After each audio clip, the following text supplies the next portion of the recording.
Well, hello companions, and welcome to this new venture, which for me is sharing a lecture with you that I did to the Grand Chapter of England in November. It was well received there, and it was suggested to me that in fact I should record it to put on our website to be able to share it with the Scottish companions. Let me first of all start by saying I hope you're all well, and thank you for the contributions you make to Royal Arch Freemasonry in Scotland. It was a singular honour for me, as your first Grand Principal, to address the Supreme Grand Royal Arch Chapter of England. I was told I could speak for 10 minutes. Now, those of you who know me, that's an impossible task. Someone who's a clergyman, a lawyer, a Freemason and a Scot, to be restricted to 10 minutes with the passion that I have for Royal Arch Freemasonry was a difficult task. The practices of the two supreme bodies in Scotland and in England have many similarities, but also many differences. Both our rituals deal with the rebuilding of King Solomon's Temple, and the regalia is superficially similar. The constitution of the Supreme Grand Royal Arch Chapter of Scotland set up an autonomous grand body governing the order of Royal Arch Freemasonry throughout Scotland and its extended chapters overseas. Our regulations here are broadly similar to the Grand Lodge of Scotland. However, we do not share the same Grand Office Bearers, and the chapters are not associated to craft lodges, but are formed independently. In England, the office bearers of the Grand Lodge of England are the same office bearers in equivalent office within the Supreme Chapter of England. Unlike aspects of Scottish life such as the kilt, and by the way, I told the English Royal Arch Masons that we have our own tartan, and I was prepared to sell it to any of them that would actually attend their Grand Chapter wearing the kilt with the Supreme Grand Royal Arch Chapter of Scotland. I got no buyers, but I can still keep going and promoting it. But unlike many aspects of Scottish life, the Supreme Grand Royal Arch Chapter of Scotland is something that is not native to Scotland. The Supreme Chapter in its origins are, but the Royal Arch degrees are not native to Scotland. It seems as we read the mists of Masonic history, and let me tell you, there's lots of cloudy parts of Masonic history. I've come across many parts of the Masonic history of Scotland that I don't even know where they've come from. But if you go to the mists of the Scottish history of the Masonic movement, we know that the Royal Arch Freemason degrees arrived both from an English and an Irish source as the military lodges came to Scotland. And the earliest reference to our degree was in Stirling in 1743. Many degrees were introduced by these military lodges, and it appears that the regiments, as they moved throughout Scotland, formed lodges, worked the craft degrees, but also worked the Royal Arch degree. As you know from history, there was an attack on Freemasonry by the government in early times through Acts of Parliament about our activities. In 1800, the earliest Unlawful Societies Act caused the Grand Lodge of Scotland to issue a warning that only degrees could be worked in the craft where the entered apprentice, fellow and master mason degrees. You also know that the lodges are always allegiant to Grand Lodge, and particularly, I should say, to their provincial Grand Lodges. They stopped working the Royal Arch degree. And from this emerged a separate working body, which we now celebrate today here in Scotland as the Royal Arch degree.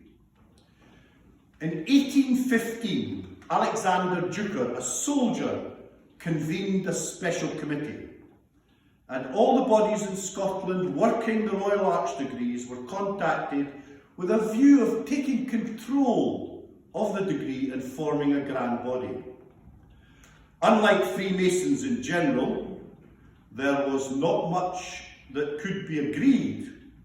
There was much discussion, there was much agreement, but also there was much disagreement. And inevitably, in good Masonic style, there was much delay and nothing happened. It's one of the traits of Freemasonry that we know how to talk, we know how to discuss, we know how to reach agreement, we know how to disagree and resolve, but we also know how to delay. However, eventually, in August 1817, the representatives of the 34 chapters, in their own words, could no longer delay, a phrase that I understand only too well in Freemasonry. Hence, the Supreme Grand Royal Arch Chapter of Scotland was erected and consecrated, and charters issued to the daughter lodges. The movement grew, and by the time we reached the end of the First World War, there was a great growth in Royal Arch Freemasonry within Scotland. And I believe in 1919 there were more chapters consecrated in that year than any other year, based on the men returning from the war, looking and searching about how they may be able to move forward, and seeking for meaning and purpose in their life. A rebuilding of their life, which clearly was represented in the Royal Arch degrees.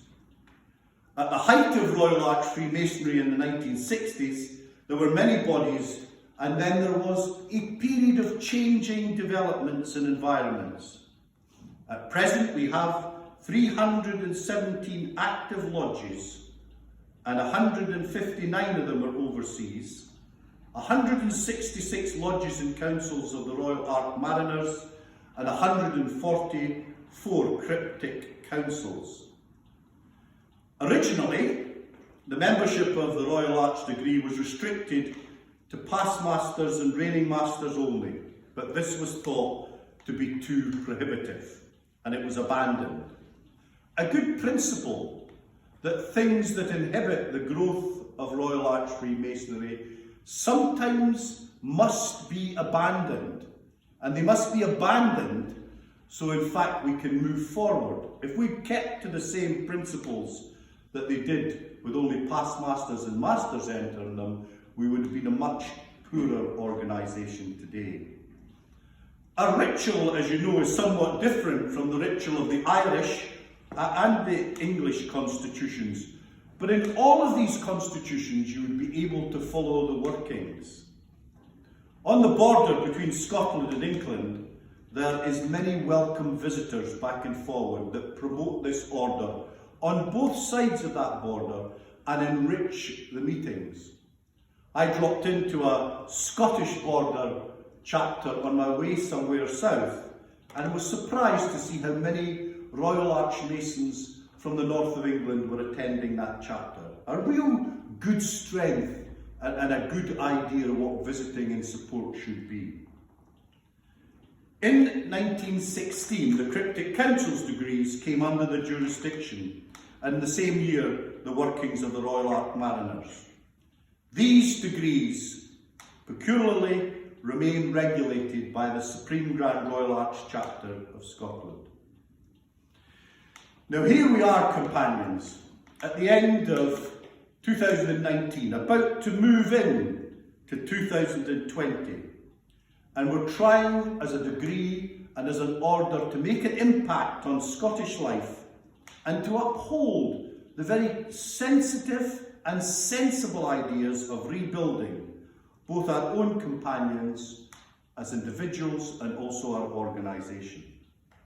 We've celebrated our 200th anniversary, and we can sit back and enjoy that for another 100 years, because it was a most marvellous occasion. And on that occasion, we were graced by people like the First Grand Principal of England at our ceremonies. I am now entering my third year as First Grand Principal, and I want to remind you about what's said about a minister in a congregation, a new minister. In the first year, he or she could do nothing wrong. In the second year, he or she could do nothing right. And in the third year, the congregation stopped caring. However, we can never stop caring. We need to look to the future and what it might hold for us. And let me go back to my earlier theme, and they could delay no longer. For me, we can no longer waste time. We can no longer delay. We have to become more serious about the development and future of our order. John Knox is not the most natural philosopher or theologian for me to follow. John Knox, as many of you will know, was a Protestant reformer in Scotland and a thorn in the side of Mary Queen of Scots. But he wrote two books that were known as the First and Second Book of Discipline. In the Second Book of Discipline, he set out the establishment of schools in every parish in Scotland, along with a dominie or teacher. Each of these schools taught the 3 R's, reading, writing and arithmetic.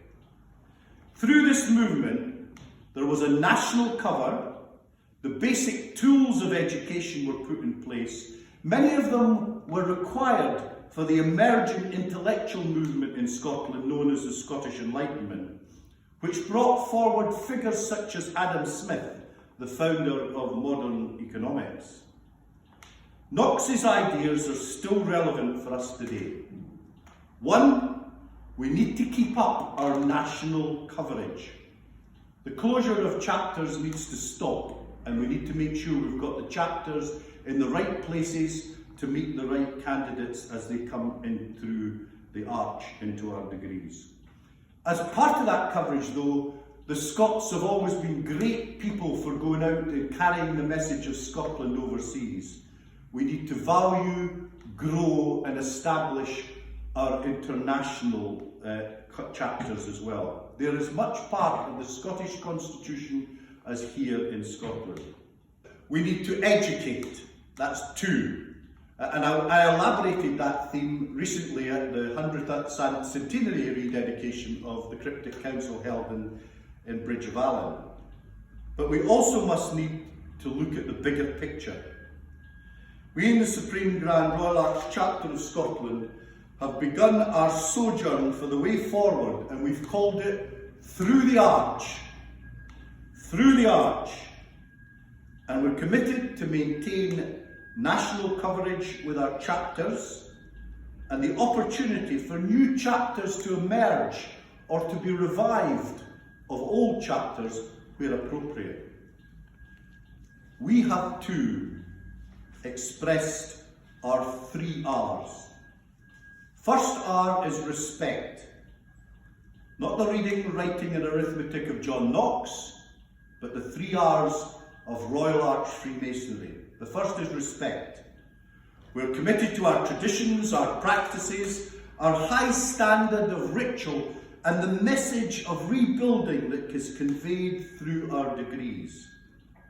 A commitment by past companions to a high standard of operation and the promotion of good ritual is part of the way in which we respect where we've come from. I encourage you, companions, to actually learn the ritual, to perform it in a way that's meaningful from the heart and gets over the great messages that we have to give over. So the first R is respect. Second R is relevancy. This is done through the development of good relations and actions, the good relations with existing bodies within the Masonic movement in Scotland, encouraging visiting, making connections both within and without Freemasonry to encourage and promote our art, and in particular to develop the appropriate relationship that we have with the Grand Lodge of Scotland. Sensible relationships are necessary with our overseas organisations, which do not share the same concept of regularity.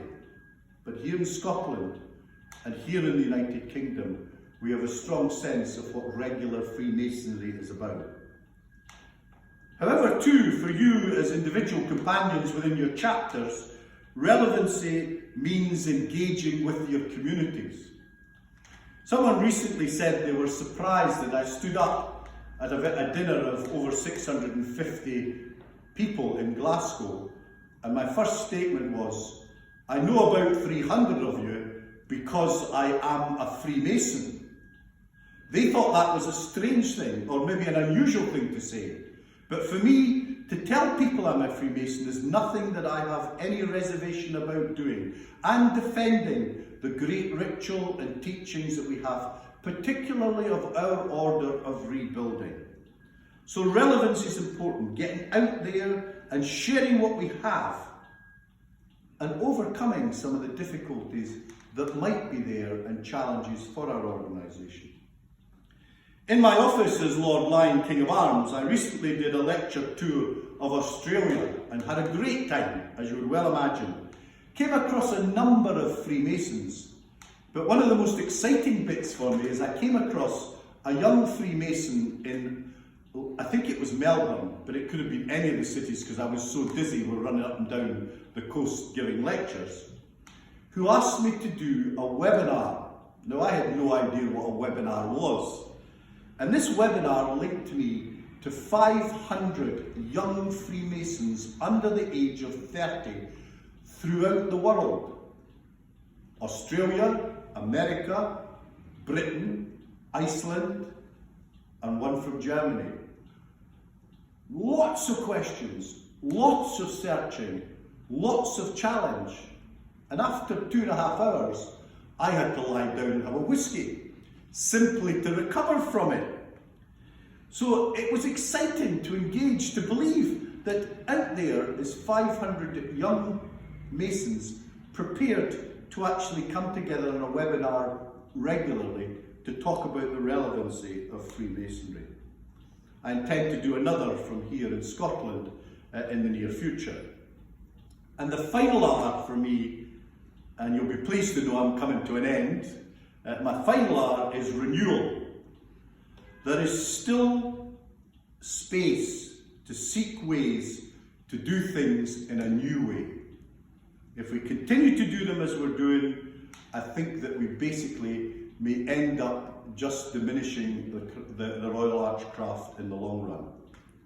It's for all of our chapters and the Supreme Grand Royal Arch chapter of Scotland to emerge a better organisation through the Arch and to develop the ideas that will take us forward.